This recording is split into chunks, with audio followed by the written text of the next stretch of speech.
বুদ্ধদেব ভট্টাচার্য আজকে আমার সঙ্গে রয়েছেন 2006 থেকে 2011 বিধানসভায় যিনি বিধায়ক ছিলেন দুর্গাপুর থেকে, সেই দীপ্তেন্দু আমরা বহুবার বুদ্ধদার কাছে গেছি আমাদের দুর্গাপুরের বিভিন্ন সমস্যা নিয়ে কথা বলে। মেয়র কমরেড রথিন রায় এবং আমি ব্যক্তিগতভাবে রাইটার্স বিল্ডিংয়ে গিয়ে বুদ্ধদার সাথে যখন কথা বললাম, বুদ্ধদা বললো যে টাকা নিয়ে ভেবো না, চাপনি প্রেক্ষাগৃহ আমাদের দুর্গাপুর শুধু নয়, গোটা রাজ্যের একটা দেখার মতো একটা গর্বের একটা জায়গা এই প্রেক্ষাগৃহ।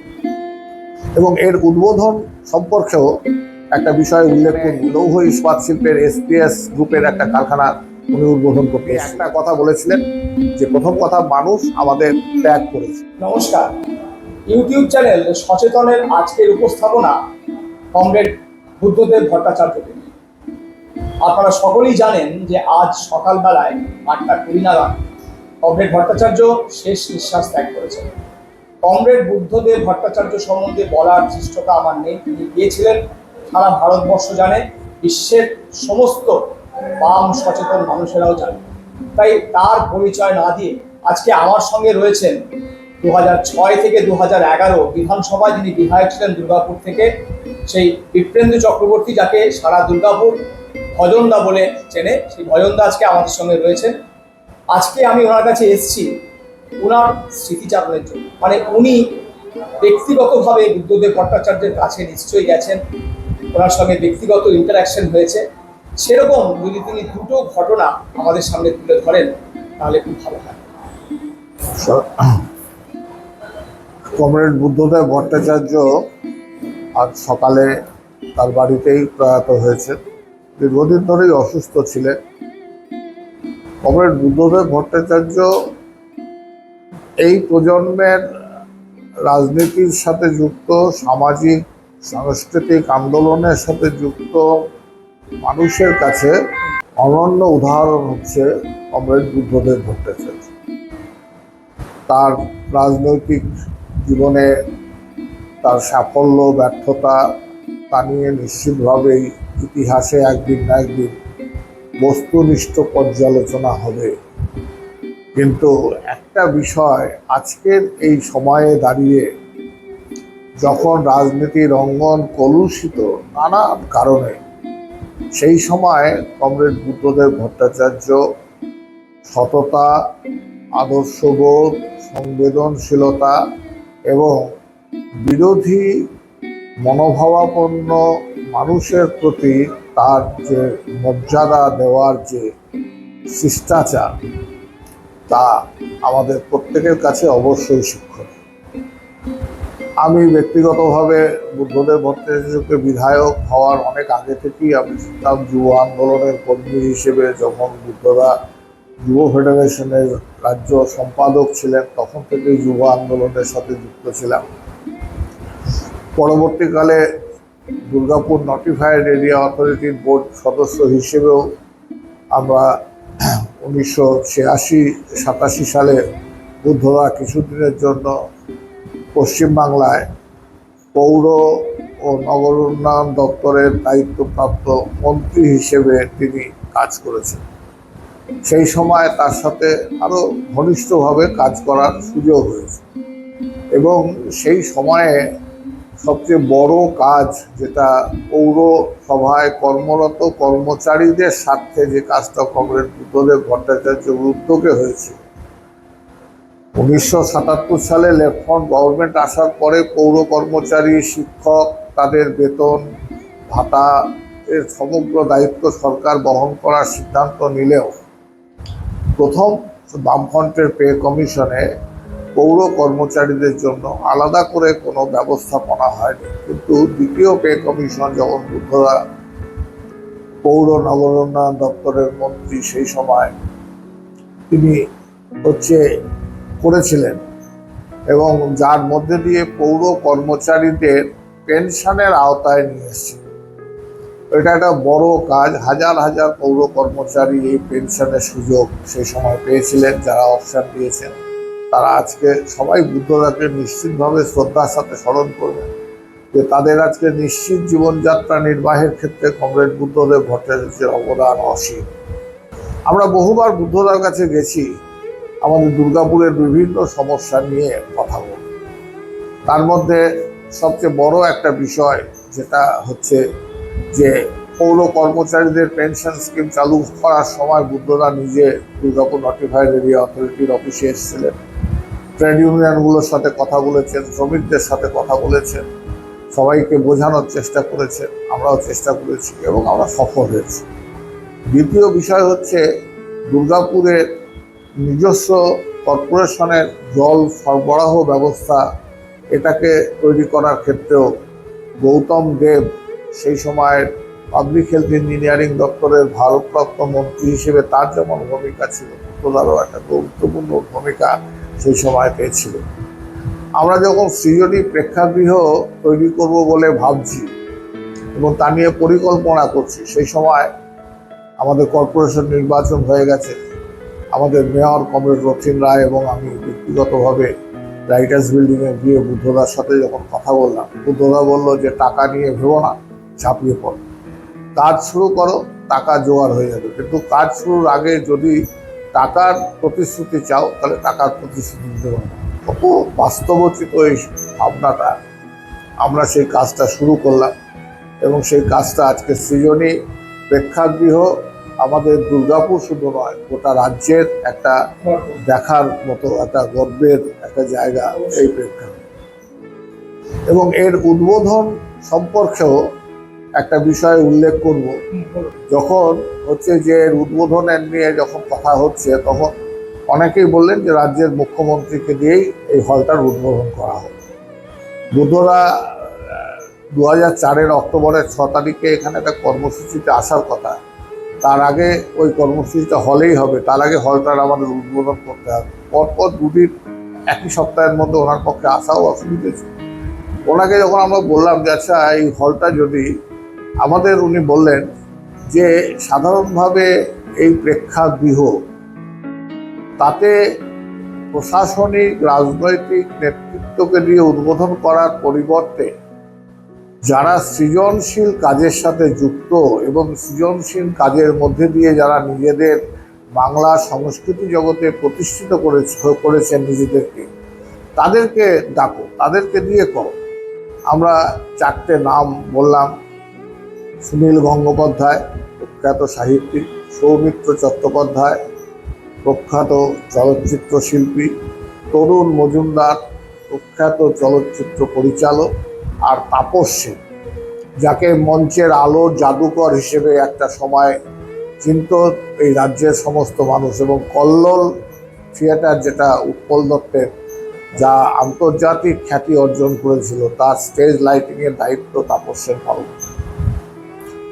আমরা এই 4টে নামের কথা বলতে উনি নিজে কথাবার্তা বলে তাদেরকে ঠিক করলেন এবং তাদের সম্মিলিত প্রদীপ প্রজ্বলনের মধ্যে দিয়ে এই হলের উদ্বোধন হলো। তারপরে বুদ্ধদা এসেছিলেন, বললেন এই হলটা পশ্চিমবাংলার মধ্যে একটা অন্যতম প্রধান হল, এত সুন্দর পরিবেশ, এত সুন্দর সাজানো গোছানো, এত ভালো হল আমাদের রাজ্যে হয়, এটা খুব ভালো একটা হল হয়েছে।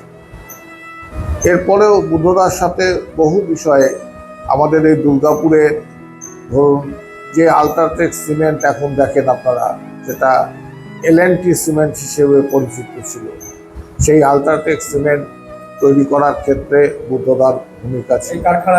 কারখানার উনি উদ্বোধন করেছেন। উনি মিশন হাসপাতালের মতো এরকম একটি হাসপাতাল, সেটার উদ্বোধন করতে উনি এসেছিলেন। আমাদের দুর্গাপুর কর্পোরেশন, আমরা সুহট্ট শপিং মল করেছিলাম। সরকারি ব্যবস্থাপনাতে, সরকারি উদ্যোগে এ ধরনের শপিং মল করার ভাবনা তখন পশ্চিমবাংলা, ভারতবর্ষে কোথাও হয়নি। আমরা এখানে দুর্গাপুরে করেছিলাম, তারও উদ্বোধন তিনি করেছেন, তার হাত দিয়েই এটা উদ্বোধিত হয়েছে। আমাদের গান্ধী মোড়ে যে আইটি পার্ক, এটা সফটওয়্যার টেকনোলজিক্যাল পার্ক, এটার পেছনেও বুদ্ধদার অসীম হচ্ছে যে উদ্যোগ ছিল। সমস্ত সময় উনি লেগে থাকতেন যে এখানে একটা ভালো আইটি হাব তৈরি করা যায় কিনা, এবং সেটা তৈরি হলো। বুদ্ধদার এটার আনুষ্ঠানিক উদ্বোধন বুদ্ধদেব ভট্টাচার্য করেছে। বিভিন্ন সময় দুর্গাপুরের বিভিন্ন ক্ষেত্রে, বিশেষ করে শিল্প রক্ষা করার ক্ষেত্রে 1981 সালের পরে 1991 সালের পরে সারা পৃথিবী জুড়ে যখন বিশ্বায়নের নীতি এবং সরকার শিল্প কল কারখানা থেকে হাত গুটিয়ে নেওয়ার উদ্যোগ গ্রহণ করে, সেই সময় আমরা পশ্চিমবাংলায় লেফটেন্যান্ট গভর্নমেন্ট থেকে এবং কমরেড জ্যোতি বসু, কমরেড বুদ্ধদেব ভট্টাচার্য, আমাদের যেটা ভাবনা ছিল যে নিশ্চিতভাবে বিশ্বায়নের অন্ধ বিরোধিতা নয়, যা আমাদের নেই অন্যের কাছ থেকে তা আমরা নেব, যা আমাদের আছে তাকে আমরা রক্ষা করব, তাকে আমরা বিকশিত করব, যাতে আমাদের রাজ্যের আনএমপ্লয়মেন্ট প্রবলেম সলভ করার ক্ষেত্রে আমরা একটা বড় ভূমিকা পালন করতে পারি।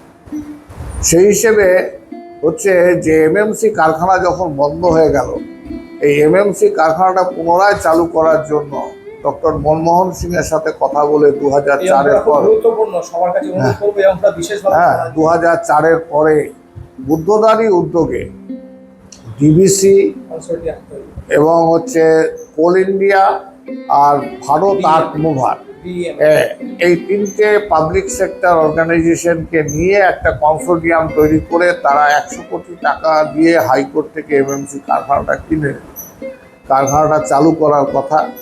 কারখানাটা আজও চালু হয়নি। 2011 সালে অবধি কারখানা চালু করার যেটুকু আশা ছিল 2011 পরে তা হচ্ছে যে হারিয়ে গেছে।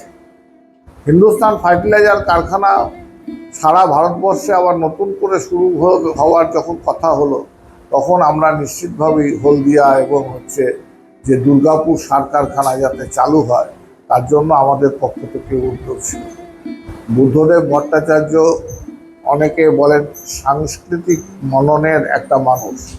সাংস্কৃতিক মননের একটা মানুষ অর্থনৈতিক ক্ষেত্রে একটা রাজ্যকে স্বাবলম্বী করা, সেই রাজ্যের বেকার ছেলেদের স্বপ্ন পূরণে সরকারের পক্ষ থেকে ইতিবাচক উদ্যোগ গ্রহণ করার ক্ষেত্রে বুদ্ধদেব ভট্টাচার্য অনন্য ভূমিকা পালন করেছে। বুদ্ধদেব ভট্টাচার্যের সময়তেই পশ্চিমবাংলা খাদ্যশস্য উৎপাদনে সারপ্লাস স্টেট হিসেবে ঘোষিত হয়। তার আগে আমরা বামফ্রন্ট সরকারের সময়ও তো আমরা অন্ধ্র থেকে হরিয়ানা থেকে চাল নিয়ে এসে পশ্চিমবাংলার রেশন ব্যবস্থাকে চালু রাখার চেষ্টা করেছি, কিন্তু 1986-87 সালের পর থেকে আমাদের রাজ্যে ধান উৎপাদনে আমরা যে স্বয়ংসম্পূর্ণ হতে পেরেছি তাতেও বুদ্ধদার একটা বড় ভূমিকা ছিল। এই ক্ষেত্রে আমাদের একটা সুন্দর প্রকল্প হচ্ছে সিএমইআরআই ঝুপড়ি এলাকার 400 পরিবারকে নিয়ে আমরা একটা সোনার তৈরি প্রকল্প করেছিলাম। 400 ফ্ল্যাট আমরা তৈরি করেছিলাম। হ্যাঁ, এবং বুদ্ধদা এটার উদ্বোধন করেছেন, এটা চাবি দিয়েছেন তাদের হাতে 2010 সালে।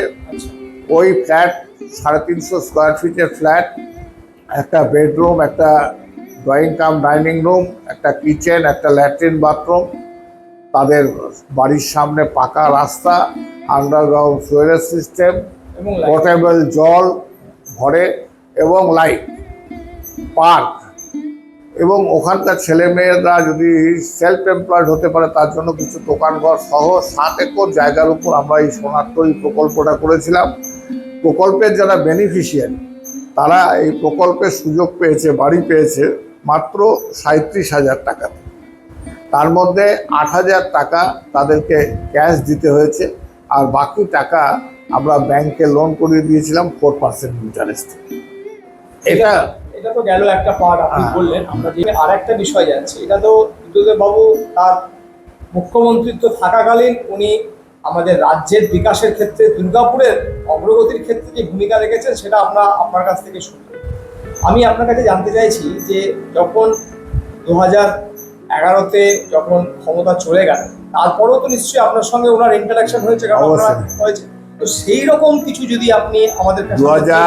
2011 সালে বুদ্ধবাবু লেফটেন্যান্ট গভর্নমেন্ট চলে যাওয়ার পরে 2012 সালের ডিসেম্বর মাসে আমাদের পার্টির বর্ধমান জেলা, অবিভক্ত বর্ধমান জেলা সম্মেলন হয়েছিল দুর্গাপুরে। সৃজনী প্রেক্ষাগৃহে সম্মেলন হয়েছিল। সেই সম্মেলনে প্রকাশ্য সমাবেশে বুদ্ধদা মূল বক্তা হিসেবে এসেছিলেন, এবং তিনি তখনই তার শরীরটা খারাপ, মানে বিশেষ করে সিঁড়ি ভেঙে ওপরে ওঠার ক্ষেত্রে একটু অসুবিধে হতো। তো উনি এসে এই বিমল দাশগুপ্ত ভবনে ছিলেন। বিমল দাশগুপ্ত ভবনে এই ঘরটার পরের ঘরটাতে উনি হচ্ছে সারাটা দিন ছিলেন, ওনার কাছে আমরা ছিলাম। হ্যাঁ, এবং সেই সময় অনেক কথা হয়েছে। তারপরে উনি বক্তৃতা করেছেন, তারপরে আবার এসছেন, এসে চাটা খেয়ে বেরিয়ে গেছেন। বুদ্ধদা হচ্ছে একটা মানুষ, যে মানুষটা হচ্ছে সবসময় পজিটিভ শুধু নয়, তার মধ্যে আত্মবিশ্বাসটা ছিল অসীম। এই অসীম আত্মবিশ্বাসের উৎসস্থল হচ্ছে তার সততা, তার নিষ্ঠা, তার আদর্শবোধ এবং তার মতাদর্শের প্রতি তার যে হচ্ছে কমিটমেন্ট, ডেডিকেশন, যার ফলে সেই সময়তেও দাঁড়িয়ে তিনি বলেছেন। এবং তার মতো মানুষই তিনি হচ্ছে প্রথম বললেন যে আমাদের রাজ্যে এই পরিবর্তনের মধ্যে দিয়ে সমাজ বিরোধীরা মনে করছে তাদের একটা সরকার তারা পেয়েছে। এটা বুদ্ধদা বলেছিলেন, খুব পরিষ্কার করেই বলেছিলেন। মানসিকভাবে ভেঙে পড়েছিলেন, মানে এরকম একটা সরকার না এসছে, না এরকম ব্যাপার আপনারা দেখেননি? না না না, কোনো অবস্থাতেই মানসিকভাবে ভাঙার কোনো প্রশ্ন নেই। 2011-তে আমাদের খুঁজে বের করতে হবে মানুষ কেন আমাদের প্রতি এই নেতিবাচক মনোভাব গ্রহণ করলো, আমাদের কাজকর্মের ধারার মধ্যে কোথায় ত্রুটি বিচ্যুতি লুকিয়ে আছে, সেগুলো আমাদের খুঁজে বের করে আমাদের সংশোধন করতে হবে এবং মানুষের পাশে গিয়ে আমাদের দাঁড়াতে হবে। এরপরে আপনার সঙ্গে দেখা কিংবা এই বিষয় নিয়ে রাজ্যের সামগ্রিক বিষয় নিয়ে 2014 সাল 15 সাল অব্দি এবং এমনকি 16 সালেও বিধানসভা নির্বাচনে উনি একটাই জনসভা করেছিলেন। রাহুল গান্ধী এসেছিল, রাহুল গান্ধীর যেতে পার্ক সার্কাস ময়দানে। তারপরে 2016 পর থেকে উনি শারীরিকভাবে অসুস্থ হয়ে পড়েন, পার্টি অফিসে আসতেন, তারপরে সে আসাটাও ওনার পক্ষে অসম্ভব। লাস্টের দিকে তো চোখেও দেখতে পারতেন না। হ্যাঁ, লেখাপড়া করা ওনার পক্ষে অসুবিধে ছিল। ওনার মিসেসের সাথে 2018-19 সালে 19-20 সালে আমাদের গণশক্তির সম্পাদক অভিন দত্ত অসুস্থ হওয়ার পরে ওর মিসেসের সাথে যেটুকু কথা হয়েছিল তাতে প্রতিদিনই খবরের কাগজ খুঁটিয়ে পড়তেন, রাজনীতির সম্পর্কে খোঁজ খবর রাখতেন, পার্টি কমরেডদের পরামর্শ দিতেন এবং পার্টির দৈনন্দিন কাজে ব্যক্তিগতভাবে উপস্থিত না থাকলেও ওর মননটা পার্টির পক্ষে ছিল এবং সেই কাজের ধারার মধ্যে দিয়ে জীবনের শেষ মুহূর্ত পর্যন্ত উনি কাটিয়ে গেছেন। এবং শুধু তাই নয়, উনি তার আপনারা হয়তো অনেকে জানেন না, উনি দেহদান তো করেছেন, চক্ষুদান ওনার হয়ে গেছে, আগামীকাল ওনার দেহদান হবে।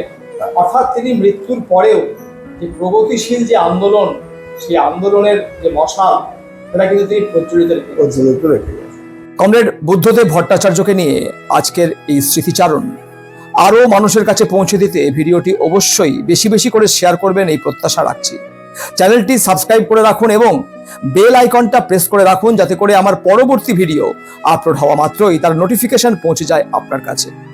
কমেন্ট বক্সে লিখে জানান আপনাদের প্রশ্ন কিংবা আপনাদের মতামত। ধন্যবাদ, ভালো লাগলো আপনার সঙ্গে কথা বলে। আমরা আরো কয়েকজনের সঙ্গে, আমরা যারা বুদ্ধবাবুর সংস্পর্শে এসেছেন, এরকম আরো কয়েকজনের কাছে আমরা যাওয়ার চেষ্টা করব। ভালো থাকবেন।